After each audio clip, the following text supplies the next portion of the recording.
Hello everyone, मैं हेमंत साहू मेरे YouTube channel Hemant Sahu study circle में एक बार फिर आपका स्वागत करता हूं। कक्षा 10वीं के पहले अध्याय के हम कुछ और महत्वपूर्ण प्रश्नों पर चर्चा करेंगे इस वीडियो में। ठीक है, चलिए तो शुरुआत करते हैं। पहला क्वेश्चन है,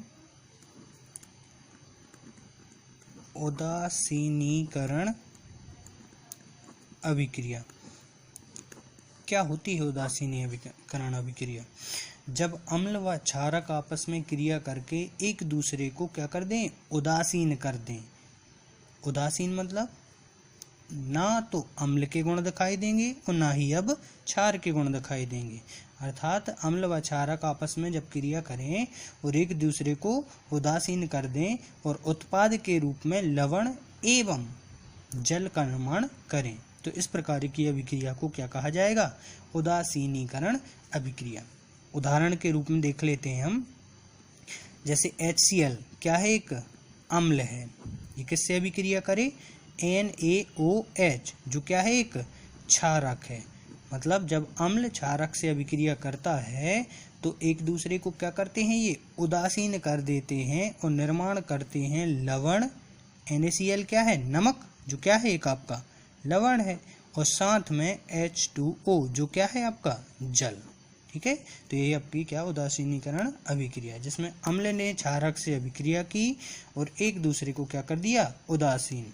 और उदासीन करने के साथ साथ लवण और जल का निर्माण किया। ठीक, अगला क्वेश्चन है हमारा, ऊष्माक्षेपी अभिक्रिया। क्या होती है ऊष्माक्षेपी अभिक्रिया? वह अभिक्रिया जिसमें ऊष्मा उत्सर्जित हो। अर्थात जब अभिकारकों के बीच आपस में क्रिया होती है तो उत्पाद के साथ साथ कुछ मात्रा में ऊष्मा भी उत्सर्जित होती है, निकलती है, निष्कर्षित होती है। इस क्रिया को कहा जाता है ऊष्माक्षेपी अभिक्रिया, जिसमें ऊष्मा उत्सर्जित हो। उदाहरण के रूप में जैसे CH4+2O2, ये कौन सी अभिक्रिया है? हम प्रतिदिन घर में उपयोग करते हैं इसका। जब हम भोजन बनाते हैं, हमारी LPG गैस CH4 मीथेन को जलाते हैं वायु की उपस्थिति में, तो जब ये दहन की क्रिया होती है तो चूंकि हम जानते हैं कि गैस जब जलती है तो कार्बन डाइऑक्साइड के साथ साथ कुछ मात्रा में हमारी जलवाष्प और महत्वपूर्ण चीज जो क्या है? आपकी ऊष्मा उत्सर्जित होती है। ठीक है, जब मीथेन की क्रिया ऑक्सीजन की उपस्थिति में जब हम क्या करते हैं? इसको जलाते हैं तो कार्बन डाइऑक्साइड, कुछ मात्रा में जलवाष्प और ऊष्मा उत्सर्जित होती है। हो गई ऊष्मा उत्सर्जित।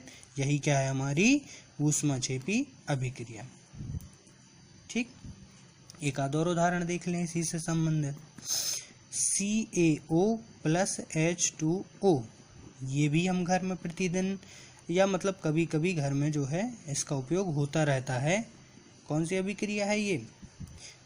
चूने को बुझाने की अभिक्रिया। चूने को बुझाने की अभिक्रिया, किसी मटके में जब हम चूने पत्थर को डाल देते हैं और उसमें क्या डालते हैं? ये चूना पत्थर और ये पानी। तो जब हम ये क्रिया करते हैं तो चूना तो बुझता ही है, साथ साथ में जो मटका है वो क्या हो जाता है? गर्म हो जाता है। और जब मटका गर्म होता है तो कुछ मात्रा में क्या उत्पन्न होती है? वाष्प या भाप उत्पन्न होती है। यही क्या है? आपकी ऊष्मा है। ठीक, अगला क्वेश्चन, ऊष्मा शोषी अभिक्रिया। अब ये अभिक्रिया क्या है? ये बिल्कुल इसके क्या है? विपरीत है, जिसमें ऊष्मा क्या होती है? अवशोषित होती है। ऊष्मा अवशोषित की जाती है। इसमें क्या होती थी? उत्सर्जित होती थी। इसमें क्या होगी? अवशोषित। मतलब वह अभिक्रिया जिसमें अभिकारक अभिक्रिया करने के समय जो है ऊष्मा क्या करते हैं? उत्पाद के रूप में अवशोषित करते हैं। इसे क्या कहा जाता है? ऊष्मा शोषी अभिक्रिया कहा जाता है। उदाहरण के रूप में N2+O2, मतलब नाइट्रोजन और ऑक्सीजन जब आपस में क्रिया करते हैं तो नाइट्रोजन ऑक्साइड का निर्माण होता है। इसमें बहुत कुछ मात्रा में ऊष्मा जो है अवशोषित की जाती है। और यह उदाहरण आप घर में देखते रहते हैं। जब बर्फ को हम किसी पात्र, थाली में या लोटे में या ग्लास में जब हम रखते हैं उसको, तो हम देखते हैं कि बर्फ जैसे जैसे पिघलता जाता है, किसकी उपस्थिति में, ऊष्मा की उपस्थिति में पिघलता जाता है, तो जल के रूप में परिवर्तित होता जाता है। और हम देखते हैं कि जिस पात्र में भी हमने इस बर्फ के टुकड़ों को लिया था, उसके चारों तरफ कुछ मात्रा में जल वाष्प की बूंदें जमा हो जाती हैं, जो यह बताती हैं कि बर्फ ने ऊष्मा ग्रहण की थी, अवशोषित की थी जल में परिवर्तित होने के लिए। यह क्या हो गई आपकी ऊष्मा शोषी अभिक्रिया। ठीक है, अगली अभिक्रिया कौन सी है? प्रकाश रासायनिक अभिक्रिया। क्या है प्रकाश रासायनिक अभिक्रिया?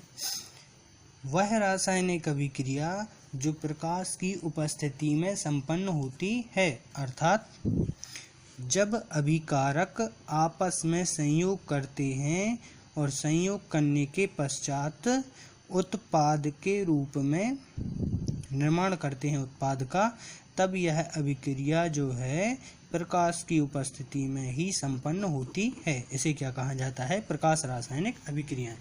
वे रासायनिक अभिक्रियाएं जो प्रकाश की उपस्थिति में ही संपन्न होती हैं, उन्हें प्रकाश रासायनिक अभिक्रियाएं कहा जाता है। उदाहरण के रूप में सबसे अच्छा उदाहरण है हमारा प्रकाश संश्लेषण की अभिक्रिया। 6CO2, जब हरे पौधे कार्बन डाइऑक्साइड, जल, सूर्य का प्रकाश और किसकी उपस्थिति में, क्लोरोफिल की उपस्थिति में या क्लोरोप्लास्ट की उपस्थिति में क्रिया करते हैं, तो क्रिया करने के पश्चात क्या निर्मित करते हैं? C6H12O6, जो क्या है? ये ग्लूकोज है। साथ में 6O2, जो हमें बड़ी महत्वपूर्ण चीज प्राप्त होती है, वो क्या है? ऑक्सीजन। मतलब हरे पौधे जब कार्बन डाइऑक्साइड, जल, सूर्य का प्रकाश और क्लोरोफिल की उपस्थिति में अभिक्रिया करते हैं, तो भोज्य पदार्थ के रूप में ग्लूकोज एवं ऑक्सीजन के रूप में गैस को मुक्त करते हैं। यह क्रिया किसकी उपस्थिति में हुई? सूर्य के प्रकाश की उपस्थिति में। इसलिए यह कौन सी अभिक्रिया कहलाएगी? प्रकाश रासायनिक अभिक्रिया। ये चिन्ह क्या है? ये चिन्ह दर्शाता है कि यहाँ पर गैस क्या हुई? मुक्त हुई। और ये चिन्ह क्या दर्शाता था?